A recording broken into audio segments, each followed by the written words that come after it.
राजधानी रायपुर में गुरुवार को छत्तीसगढ़ मुस्लिम समाज की महासभा का आयोजन किया गया। इस बैठक में मुस्लिम महासभा की ओर से गाय को राष्ट्रीय पशु घोषित करने की मांग की गई। इसके साथ ही देश में सभी गौ मांस एक्सपोर्ट कंपनियों को बंद करने की भी मांग की गई।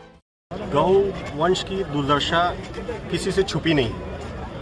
आप सड़क पर निकलिए, 1 किलोमीटर में कई सौ जानवर दिखेंगे और बहुत कोई एक्सीडेंट होके पड़ा है, कोई ठोकर खा के पड़ा हुआ है, बहुत दयनीय स्थिति, कोई भूखे प्यासे हैं। तो मुस्लिम समाज भी देख रहा है और सभी समाज भी देख रहे हैं। मुस्लिम समाज के सारे बड़ों ने मिलकर एक निर्णय लिया है कि गाय को राष्ट्रीय पशु घोषित किया जाए।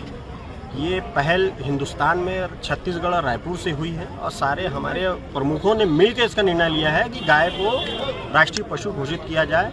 और जितने भी बीफ एक्सपोर्ट कंपनियां हैं, इस पर तत्काल रोक लगना चाहिए और ऐसी कंपनियों को बंद करना चाहिए। ये छत्तीसगढ़ का मुस्लिम समाज प्रधानमंत्री नरेंद्र मोदी से करता है कि इस पर तत्काल बंद किया जाए।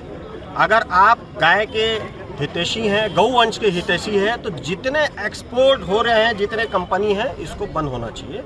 और छत्तीसगढ़ में भी जो परिवहन हो रहा है, पशु परिवहन हो रहा है, उस पर भी रोक लगना चाहिए और गौ तस्करी पर भी रोक लगना चाहिए।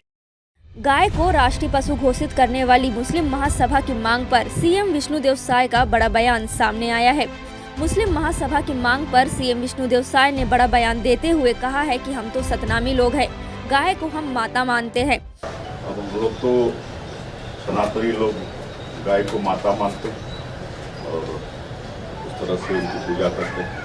वहीं मुस्लिम महासभा की मांग और गौ तस्करी को लेकर छत्तीसगढ़ के पूर्व मुख्यमंत्री भूपेश बघेल ने कहा है कि विश्व में गौ मांस का व्यापार करने में भारत दूसरे नंबर पे है। इसके पीछे का कारण डबल इंजन की सरकार है। सबसे बड़े बीफ निर्यातक कंपनी से बीजेपी ने चंदा लिया है। जब चंदा ले रहे हैं तो कार्रवाई कैसे होगी? साथ ही कहा है कि बजरंग दल जैसे संगठन विरोध प्रदर्शन का नाटक कर रहे हैं। डबल इंजन की सरकार है तो विरोध प्रदर्शन की जरूरत क्यों पड़ रही है? देखिए, ये मामला शंकराचार्य जी भी लगातार उठाए हैं, यात्राएं भी की। अभी मुस्लिम समाज के तरफ से इसलिए आया है कि मॉब लिंचिंग के नाम से लगातार पूरे देश में, न केवल छत्तीसगढ़ में बल्कि पूरे देश भर में इस प्रकार से, चाहे बजरंग दल हो चाहे विश्व हिंदू परिषद के लोग गुंडागर्दी कर रहे हैं, मारपीट कर रहे हैं, हत्याएं कर रहे हैं। केवल छत्तीसगढ़ में नहीं, छत्तीसगढ़ में 3 लोगों की मौत हुई। दुर्ग में कोई